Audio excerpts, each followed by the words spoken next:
자, 그러면 우리 성령 계속해서 11번째 말씀으로 우리가 함께 나누겠습니다. 오늘은 칭송과 능욕이라는 말씀을 우리가 함께 나눌 건데요.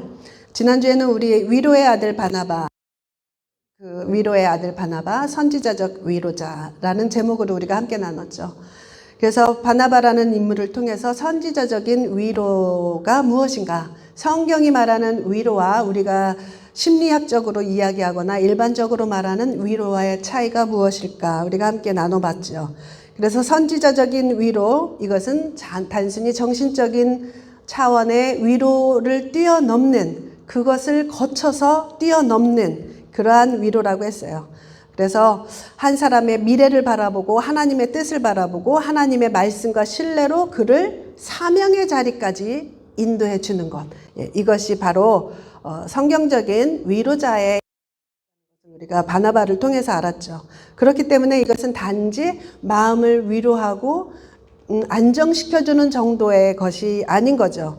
영혼을 살리는 그러한 위로였습니다. 그래서 우리 정말 참된 성경적인 위로자가 우리 열방교회에 많이 소원해요. 내가 바로 그런 위로자가 되기를 원합니다. 그래서 내가 만나는 모든 사람들이 때로는 지치고 상한 마음 가지고 있고 절망적인 그런 상황에 있다 할지라도 그들이 다시 사명의 자리로 올 수 있도록 인도하는 그러한 우리가 되기를 원합니다.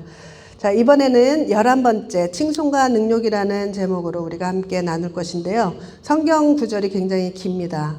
사도행전 5장 12절에서 오늘 읽을 것은 33절과 그리고 마지막에 두 절을 더 읽을 것입니다. 그래서 우리 함께 다 같이 읽겠습니다.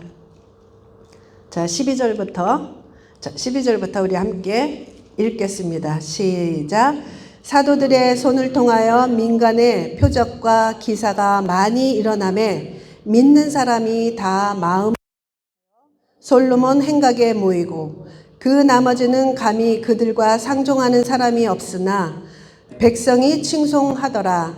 믿고 주께로 나오는 자가 더 많으니 남녀의 큰 무리더라.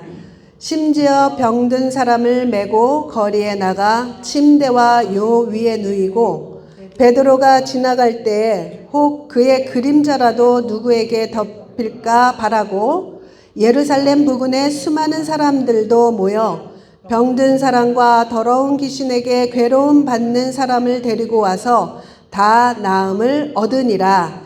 대제사장과 그와 함께 있는 사람 즉 사두개인의 당파가 다 마음의 시기가 가득하여 일어나서 사도들을 잡아다가 옥에 가두었더니 주의 사자가 밤에 옥문을 열고 끌어내어 이르되 성전에 서서 이 생명의 말씀을 다 백성에게 말하라 하매 그들이 듣고 새벽에 성전에 들어가서 가르치더니 대제사장과 그와 함께 있는 사람들이 와서 공회와 이스라엘 족속의 원로들을 다 모으고 사람을 옥에 보내어 사도들을 잡아오라 하니 부하들이 가서 옥에서 사도들을 보지 못하고 돌아와 이르되 우리가 보니 옥은 든든하게 잠기고 지키는 사람들이 문에서 있으되 문을 열고 본즉 그 안에는 한 사람도 없더이다 하니 성전 맡은 자와 제사장들이 이 말을 듣고 의혹하여 이 일이 어찌 될까 하더니 사람이 와서 알리되 보소서 옥에 가두었던 사람들이 성전에 서서 백성을 가르치더이다 하니 성전 맡은 자가 부하들과 같이 가서 그들을 잡아왔으나 강제로 못함은 백성들이 돌로 칠까 두려워함이더라. 그들을 끌어다가 공회 앞에 세우니 대제사장이 물어 이르되 우리가 이 이름으로 사람을 가르치지 말라고 엄금하였으되 너희가 너희 가르침을 예루살렘에게 가득하게 하니 이 사람의 피를 우리에게 돌리고자 함이로다. 베드로와 사도들이 대답하여 이르되 사람보다 하나님께 순종하는 것이 마땅하니라. 너희가 나무에 달아 죽인 예수를 우리 조상의 하나님이 살리시고 이스라엘에게 회개함과 죄 사함을 주시려고 그를 오른손으로 높이사 임금과 구주로 삼으셨느니라. 우리는 이 일의 증인이요 하나님이 자기에게 순종하는 사람들에게 주신 성령도 그러하니라 하더라. 그들이 듣고 크게 노하여 사도들을 없이 하고자 할세. 사도들은 그 다음에 41절 42절 우리 함께 읽겠습니다. 사도들은 그 이름을 위하여 능욕받는 일에 합당한 자로 여기심을 기뻐하면서 공회 앞을 떠나니라. 그들이 날마다 성전에 있든지 집에 있든지 예수는 그리스도라 가르치기와 전도하기를 그치지 아니하니라. 아멘. 아멘. 어마어마한 일.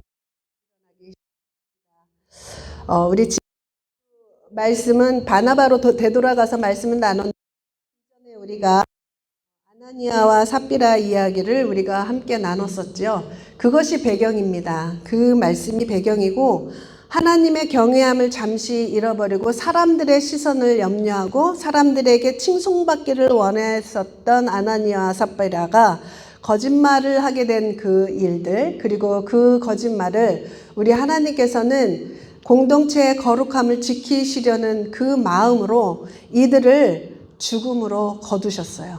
그리고 그들이 죽음을 당하자 모든 사람들이 너무나 두려워했고 교회 사람뿐만이 아니라 주변에 소문이 나자 얼마나 두려웠겠어요.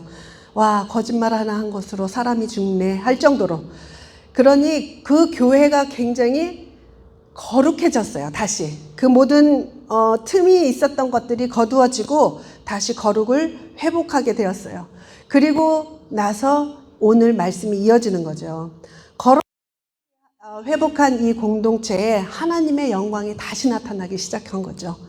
이렇게 하나님의 역사가 이적과 표적으로 나타나고 심지어 베드로가 지나가는 그림자만이라도 밟으면 나을까 싶어서 병자를 데리고 지나갈 때까지 그곳에다가 두었다는 거죠.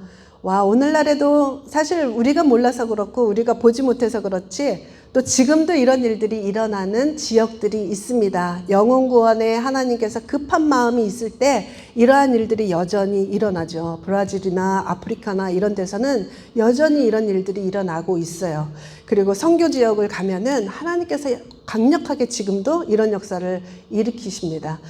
그런데 이렇게 정말 이 거룩함을 회복한 공동체에 나타난 이 하나님의 영광, 하나님의 이적과 수많은 사람들이, 백성들이 막 칭송하기 시작을 한 거예요. 너무 놀랍잖아요. 이 세상에 있을 수 없는 일들이 어찌하여 이런 일들이 일어나나 싶은 세상에 이런 일이 있을 수 있을까 하는 이런 일들이 마구 일어나자마자 사람들이 막 교회를 칭송하기 시작을 해요. 하나님을 물론 찬양을 했겠죠. 근데 교회에도 칭송을 받기 시작을 했다는 것이에요. 교회가 세상에 이런 칭송을 받는 존재가 되기를 너무나도 소원합니다. 아, 교회는 정말 달라. 교회를 가면 이렇게 되는구나. 교회를 가면 세상에서 이루지 못하는 일들, 건강의 회복, 아픈 자들이 치유되고 이러한 일들이 정말 우리에게 계속해서 나타난다면 얼마나 전도하기가 쉽겠어요. 우리 교회에 와봐. 아픈 사람에게. 우리 교회에 와봐. 치료돼. 이런 일이 그냥 일어나면 얼마나 좋겠어요. 우리 진짜 사모하기를 바랍니다. 너무나 사모하는 일들이고 하나님은 여전히 믿음으로 나오는 사람들에게 이렇게 이런 역사들을 해주신다는 거예요. 그런데 거룩이 필요합니다. 우리가 정결함을 잃어버리면 하나님께서 그 역사를 해주실 수가 없어요. 깨끗한 그릇에 하나님의 영광이 담아지는 거죠. 우리는 매일같이 내 자신을 돌아보면서 거룩으로 회복하면서 하나님 앞에 하나님의 이 역사들이 우리의 삶 가운데 내 개인적인 삶, 공동체의 삶에서 이루어지기를 소원하시기 바랍니다. 그렇다면 하나님께서는 이 역사들을 우리를 통해서도 일어나게 하실 것이다 라는 것을 믿으시기 바랍니다. 그래서 정말 수많은 사람들이 막 칭송하기 시작을 했어요. 그런데 오늘은 정말 이 칭송받는 거에 대해서 우리는 사모합니다. 칭송을 사모해요. 뭔가 거룩한 하나님 자녀다운 모습이 나타나기를 소원합니다. 그렇지만 또 한 차례 우리가 조심해야 될 부분이 이 자체가 목적이 돼서는 안 돼요. 칭송받는 것 자체가 목적이 되어서는 안 돼요. 넘어집니다. 이 아나니아와 삽비라가 넘어진 것도 사람을 의식했기 때문에 그랬었던 것처럼 우리 또한 그럴 수 있다는 거죠. 그래서 우리의 소원이 더욱더 하나님의 역사가 나타나도록 정결과 거룩의 소원을 가져야 돼요. 정결과 거룩으로 우리가 무장되어지고 하나님께서 깨끗한 도화지에서 역사하시도록, 그래서 하나님의 일들이 그대로 투명하게 투영될 수 있도록 우리를 그렇게 지켜나가야 된다라는 거죠. 그래서 칭송받는 것은 어떤 결과이지 우리의 목적이 되어서는 안 된다라는 것을 우리가 기억하시기 바랍니다. 그렇기 때문에 하나님의 그 역사가 일어나기를 바라면서 우리는 하나님께서 어떤 공동체를 원하는가, 어떤 영혼을 원하는가, 이것에 늘 마음에 끌려지기를 원해요. 그래서 요즘 그때도 우리 아나니아와 삽비라 이야기 나눈 것처럼 작은 유익을 위해서 아무렇지도 않게 거짓말하고 아무렇지도 않게 쓰는 것이 너무나도 보편화되어 있는 이 세상 가운데서 아주 작은 것이라도 나는 그 꾀를 쓰지 않을 거야. 우리 결단하시기 바랍니다. 나는 이 세상이 사용하고 있는 그 장꾀를 쓰지 않을 거야. 저부터도 그 결단이 이루어지기를 원해요. 그래서 정말 매일같이 깨끗한 우리들의 그릇이 되기를 원합니다. 그럴 때 하나님이 역사하시면 우리의 장깨는 아무것도 아닌 거예요. 요만한 유익을 위해서 하나님은 너무나도 큰 것들을 예비하시는데 우리에게 있는 그러한 생각들과 이런 것들로 하나님의 역사를 막을 수가 있다는 거죠. 그래서 이렇게 정말 하나님 앞에서 그리고 사람들 앞에서 우리의 거룩함을 지켜나갈 때 사람들이 더 두려워해요. 더 두려워하고 그 두려움이라는 것은 존경과 함께 두려움이 있는 거죠. 그것이 바로 경외라는, 우리 한글로는 경외라는 말을 따로 쓰잖아요. 두려움과 경외. 그런데 보면 그냥 두려움이에요. 포비아예요. 원어 보면은 그냥 두려움이에요. 근데 우리는 그 뉘앙스가 있잖아요. 그냥 막 두려움이 아니라 존경이 따르는, 지극히 높으신 하나님에 대한 그 존경이 따르는 경외함처럼 하나님의 자녀로서 그런 깨끗함을 유지할 때 사람들이 볼 때 함부로 하지 못하는, 아무리 가난하고 그렇다 할지라도 함부로 하지 못해요. 그렇게 거룩한 자들에게는. 그래서 우리 정말 그것을 사모하기 바랍니다. 거룩하기를 원해요. 그래서 이 교회를 보면 두려워할 줄 아는 그러한 것들이 우리에겐 정말 원하는 바죠. 베드로가 처음에 예수님 만났을 때 자신의 모습이 예수님 앞에서 서니까 너무 더러워 보였을 거예요. 그래서 주여 나를 떠나소서 했어요. 예수님을 붙들은 것이 아니라 떠나가, 너무 나의 모습이 보이는 거죠. 깨끗하신 그분의 앞에서는. 그래서 이렇게 거짓되고 속된 것들을 우리가 매일같이 깨끗하게 우리가 닦아내기를 원합니다. 이 세상 사람보다도 못한 어떤 그런 위선과 거짓으로 가득 차 있을 때 우리는 정말 아무것도 그들에게 무엇인가 예수님께로 이끌 수 있는 그런 것이 없어요. 교회의 권위는 거기서 떨어집니다. 그래서 우리 정말 그것을 사모하기 바랍니다. 하나님이 거룩하니 내가 거룩하니 너희도 거룩하라. 이거 하나님이 우리에게 명령하신 거잖아요.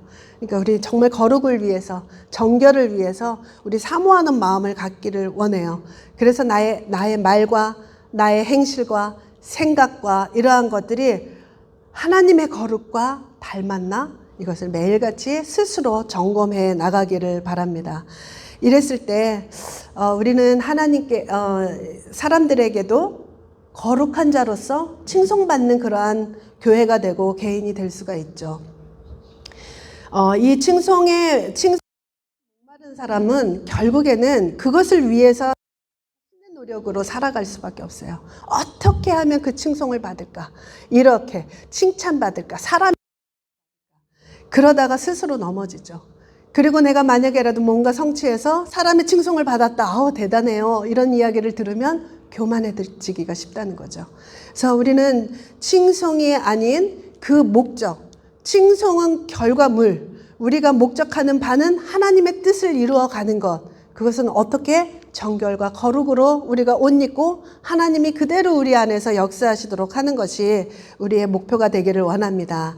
그리고 오늘 말씀이 이렇게 정결을 회복하고 거룩을 회복하자 하나님의 영광이 다시 드러나기 시작하고 역사가 일어나는데, 그 역사가 일어난과 동시에 어떤 역사도 일어나요?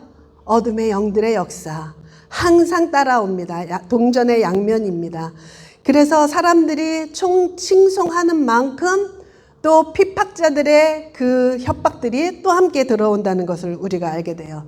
그래서 언제나 우리 하나님의 역사 가운데 있을 때는 우리가 영적으로 깨어있지 않으면 안 된다는 거죠. 아무리 오늘 내가 정말 충만하게 하나님의 역사를 맛보았어도 금방 넘어질 수 있는 것이 우리들의 모습이에요. 그래서 이들을 보니까 종교 지도자들이 시기심으로 가득했대요. 시기심으로. 그러니까 악한 영들은 그 사람 마음속에 시기심을 막 부어주는 거죠. 그래서 그 시기심이 가득 찾아 이들을 없애는 것만이, 예수님에게도 그랬듯이 없애는 것만이 길인 거예요. 그래서 사도들을 잡아다가 옥에다 가두었습니다. 근데 하나님께서 지금은 옥에 가두어 줄 수가 없는 거죠. 복음이 빨리빨리 확산이 되어야지 되는데, 그렇기 때문에 주의 사자가 밤중에 와서 옥문을 열렸다고 하지도 않았어요. 잠겼잖아요. 사람만 빼간 거예요. 이건 진짜 하나님만이 하실 수 있는 일이죠.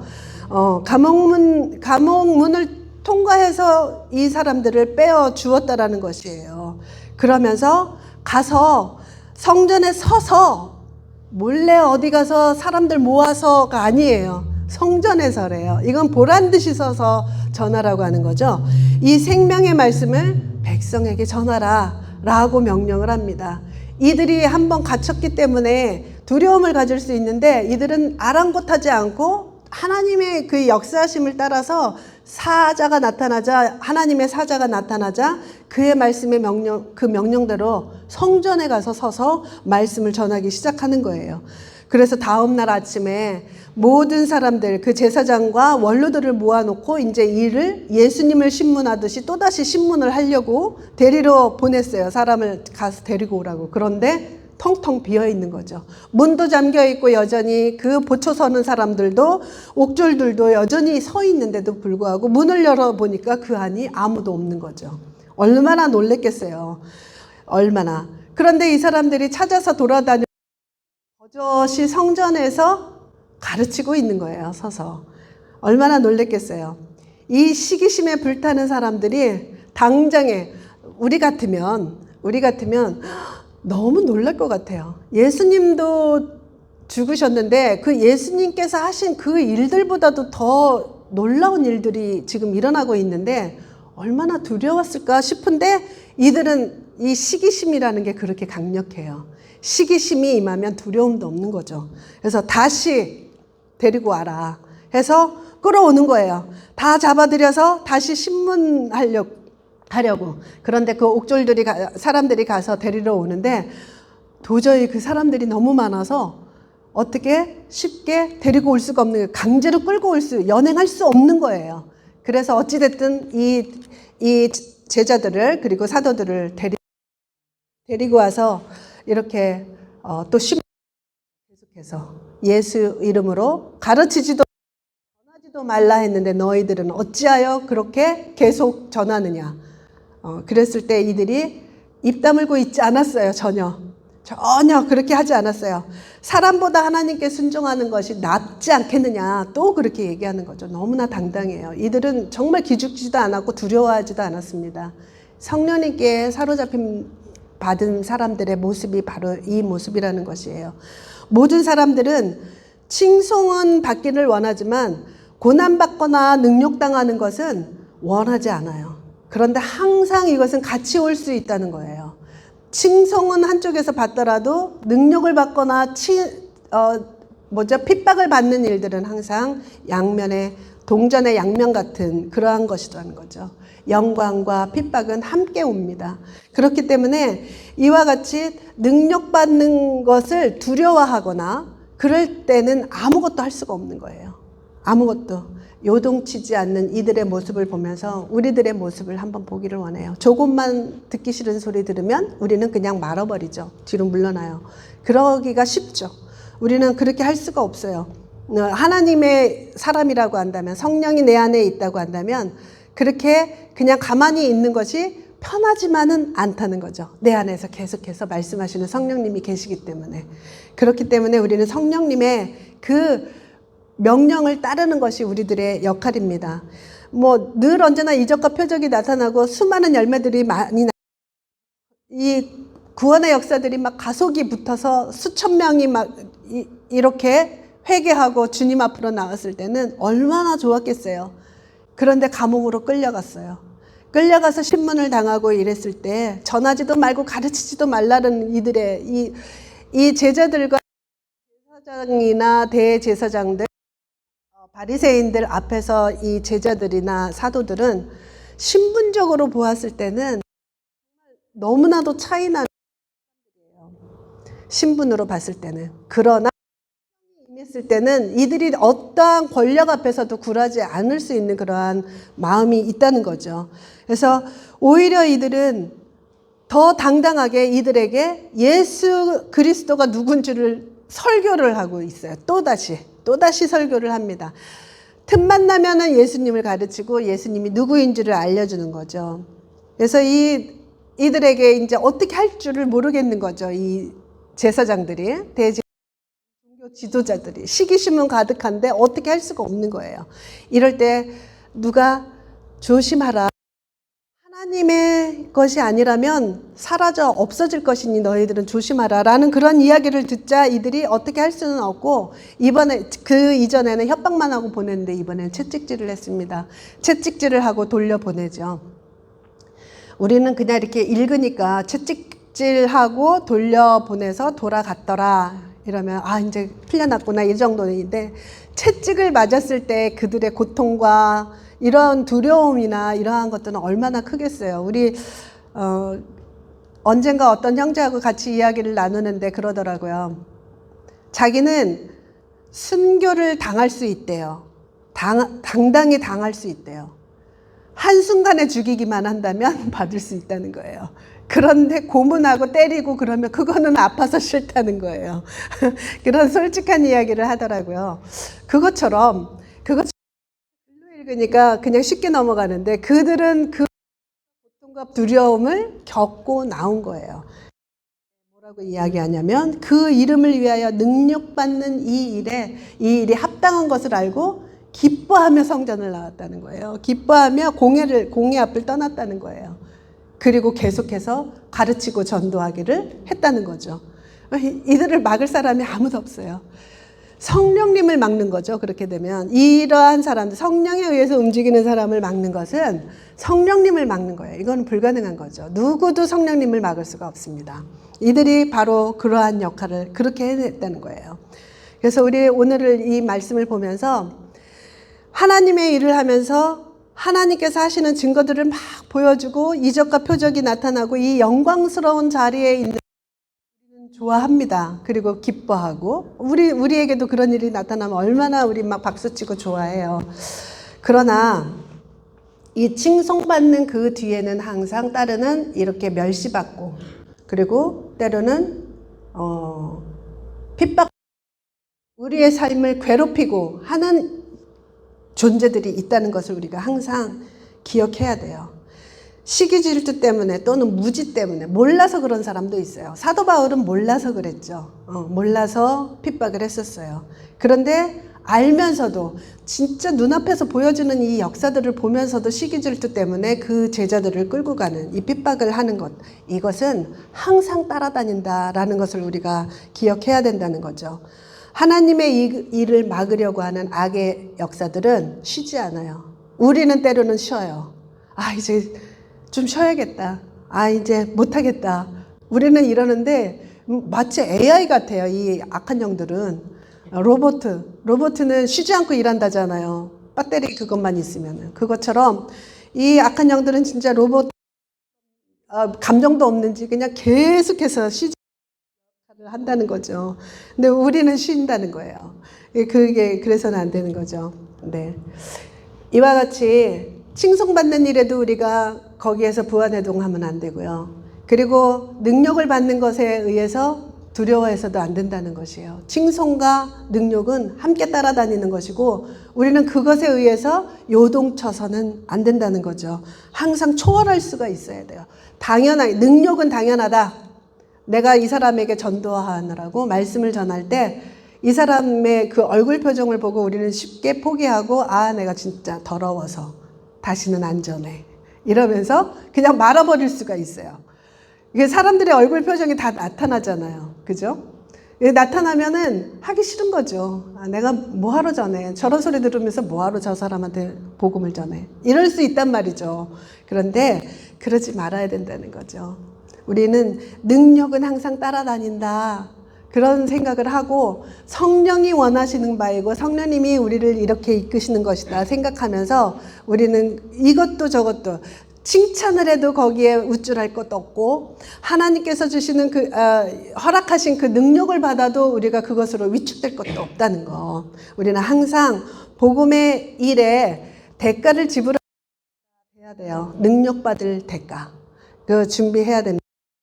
복음의 일만이 아니죠. 우리들의 삶에서 무엇인가 이룰 때 거기에 따르는 대가는 그 대가들을 공부할 때도 마찬가지, 사람과 인간관계 하는데도 우리 대가 지불해야 돼요. 그죠?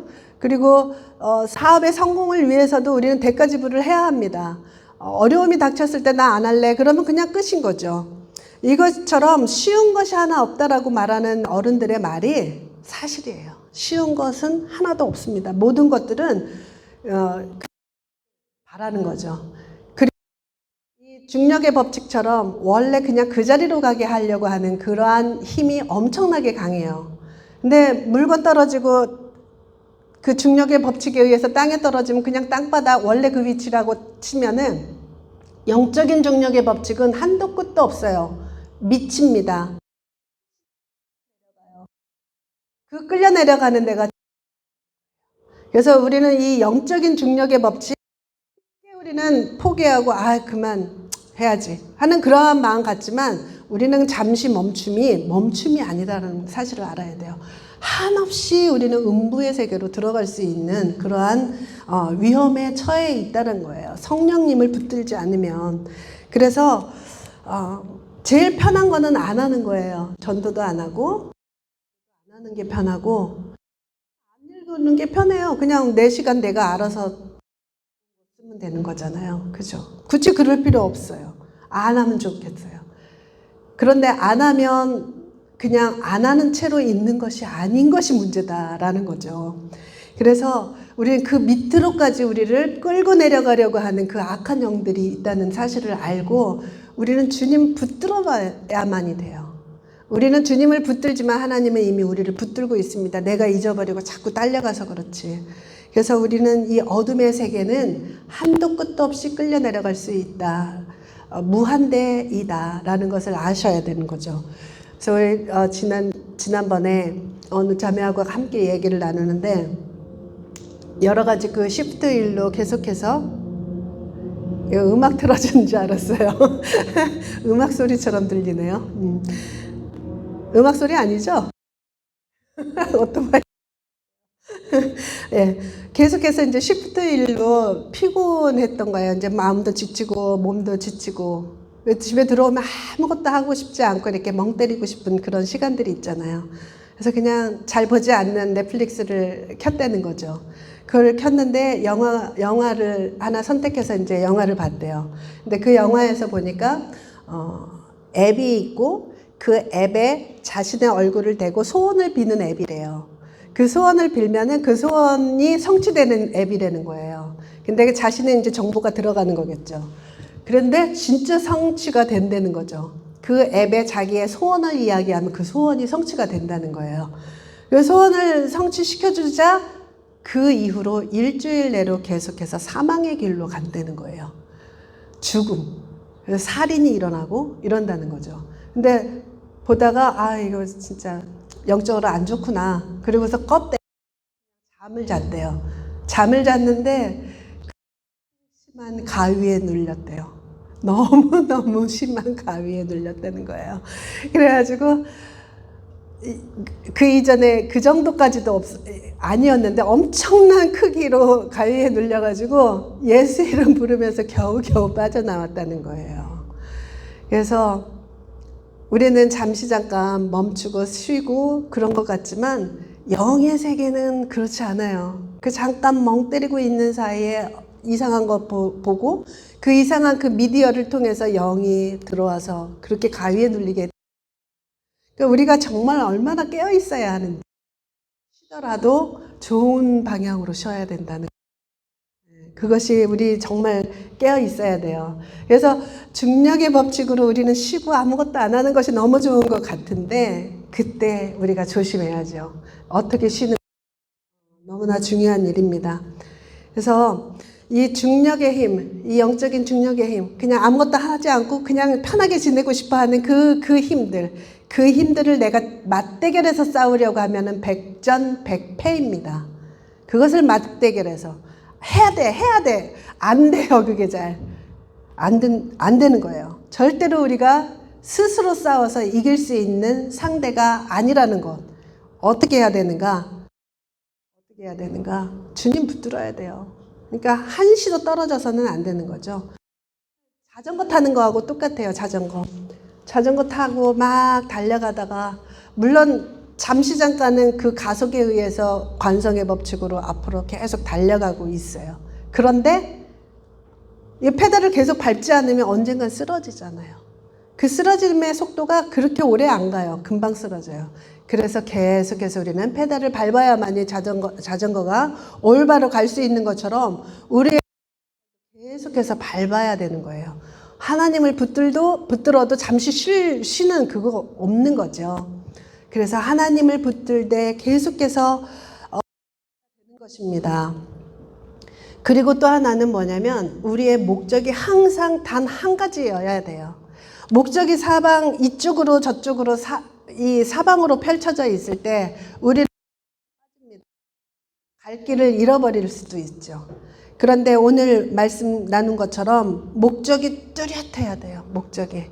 칭송받는 것도 살짝 우리는 자칫 잘못하면 넘어질 수 있는 것이다라고 얘기한 것처럼, 그거 칭송받아야 됩니다. 우리 교회는 칭송받아야 되고 성도들은 칭송을 받아야 돼요. 과연 참 다르구나. 이런 그 자체가 목적이 돼서는 안 된다는 것이죠. 성도들의 삶에는 한 가지 목적밖에 없었어요. 예수님께서 떠나실 때 명령하신 바 땅끝까지 복음을 전하라, 나의 증인이 되어라 라는 말씀, 그것이었죠. 하나님의 그 뜻을 이루는 것이 우리들의 삶의 목적이 될 때 우리는 갈 길을 잃지 않습니다. 사업을 해도 공부를 해도 내가 엄마 아빠가 되어서 가정을 꾸밀 때도 우리에게 이미 우리는 이제 알고 있는 바, 모르면 모른다고 그러는데 이미 알고 있기 때문에 우리는 어떤 것을 목적으로 삼고 살아가는가, 그것을 뚜렷하게 가지고 있어야 된다는 거죠. 망하더라도 하나님 앞에서 거룩하게 망해야 되는 거죠. 망해서는 안 되지만 망하더라도 믿음을 끝까지 굳게 지키면서 망하더라도 거룩하게 지켜나가야 하고, 성공을 해도 교만으로 성공하는 것이 아니라 거룩을 꼭 지켜야 된다는 거예요. 그러니까 무엇이든지 우리는 거룩함으로 하나님의 그 뜻을 이루는 것, 그것이 우리들의 한 가지의 소원이 돼야 돼요. 교회 사역도, 우리들의 가정의 삶도, 나의 개인의 삶에서도 마찬가지인 거죠.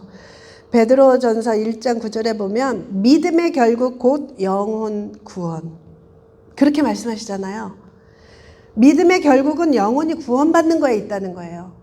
믿음으로 우리가 이 땅 가운데 성공하고 이 땅 가운데 많은 것들을 성취하는 것, 이것은 하나의 과정일 뿐이지 목적은 구원입니다. 그렇기 때문에 우리들의 삶에 먼저 그 나라와 의를 구하고, 내가 구원을 받고 내 가족이 구원을 받고 내 주변의 사람들이 구원을 받는 것, 이것이 우리들의 한 가지의 목적이 돼야 돼요. 삶의 목적. 언제나 시선이 이 한 지점으로 돌아와야 합니다. 교회에서 많은 일들을 하여도 그것과 상관이 없는 일이라고 한다면 때로는 돌아봐야 돼요. 그것을 위해서 하는 일이라고 한다면 수단일 뿐인 거죠. 그것이 목적이 되어서는 절대로 안 되는 거죠. 내가 세상에서 일을 하는 것도 마찬가지고 모든 것이 그래요. 세상에서 일을 하는 것도 열심히 일을 하지만 그 목적이 무엇인가? 돈 버는 목적만이어서는 안 된다는 거죠. 그 세상에서 열심히 일을 하는 가운데 하나님의 나라가 보여져야 되는 거죠. 나를 통해서. 정말 그렇게 되어지기를 원합니다. 내 중심점이 어디에 있는지 다시 한번 점검하는 것, 이것은 언제든지 필요해요. 내가 올바른 길로 가고 있고 올바른 것을 목적 삼아 가고 있는가, 내 믿음의 삶이 그렇게 가고 있는가 봐야 합니다. 내가 자주 이야기하는 것, 그 발레리나들 스핀 엄청 안 넘어져. 왜 안 넘어지냐? 제가 들었는데 그 무용학 교수님이 하시는 얘기가 한 지점을 딱 지정해 놓는다는 거예요. 한번 스핀할 때마다 그곳을 다시 바라본대요. 그래서 그들을 이렇게 돌면서 고개 이렇게 돌리는 장면 있죠. 그것이 정확한 지점을 계속해서 봐야 자기가 스핀을 해도 중심을 잡는다는 거예요. 이런 것처럼 우리들의 마음 가운데 여러 가지 믿음의 생활을 하면서 이것도 저것도 많은 것들이 있는 그러한 것들이 이 어느 한 스팟, 이 한 가지의 목적, 초점이 맞춰지지 않으면 하나님과 상관없는 열심을, 우리는 하는 것이 목적이 아니에요. 하나님이 하라고 하신 일을 하는 것이 목적이지. 그래서 많은 일들을 열심을 다해서 했다 해서 말씀하시잖아요. 주여 주여. 그렇다고 해서 아니라고. 그 하나님이 하라고 하신 일들, 하나님께서 주신 일들, 그 일을 하는 것, 그 목적. 그래서 우리들의 삶에서 흩어져 있는 그러한 것들을 다시 한번 리셋하는 그런 시간들이 항상 자주자주 필요하다라는 거죠. 그래서 능력을 피하려다가 세상과 타협해서 넘어지기도 하고, 또 세속화되기도 하고, 또 칭송을 받느라고 교만해서 또 떨어지기도 하고 그렇습니다. 이러한 것들, 모든 것들을 우리는 초월해야 된다는 거예요. 그래서 이루어가면서 하나님의 나타나심만이 있기를 원하는, 그것을 목적 삼는 그런 것이 되기를 원합니다. 예, 우리 말씀을 정리하면서 우리 함께 또 기도를 하겠습니다. 정결과 정말 소원한 그 공동체가 되기 위해서는 내가 정결해야 되죠. 내 한 사람이 정결과 거룩으로 무장되었을 때 우리 공동체가 그렇게 되어져요. 그래야만이 하나님이 일하시는 공간이 됩니다. 그리고 마음이 칭송과 능력받으면서 초월하시기를 바랍니다. 우리는 칭송받아야만 됩니다. 그러나 거기에 매여서는 안 된다는 거죠. 우리의 삶의 열매로 나타나는 것, 이것을 우리는 알아야 되죠. 그리고 또한 오직 영혼 구원, 하나님의 나라에서 하나님의 나라가 이루어지는 것, 하나님의 말씀이 통치되어지는 것, 이러한 것들만 목적으로 삼아야 되겠습니다. 예수 그리스도만이 목적이 되기를 원합니다. 그러기 위해서 우리가 매일마다 십자가를 바라보고 나의 삶 가운데서 무엇이 곁길로 가고 있는가, 하나님과 상관없는 열심을 다하고 있는 것이 무엇일까, 항상 방향을 점검하고 다시 리셋해서 원 목적지로 돌아와야 됩니다. 그 목적하는 바를 바라봐야 합니다. 우리는 그렇게 되는 우리가 되기를 원합니다. 그래서 우리의 공동체 가운데 하나님께서 마음껏 역사하실 수 있도록 우리 함께 다 같이 기도합니다.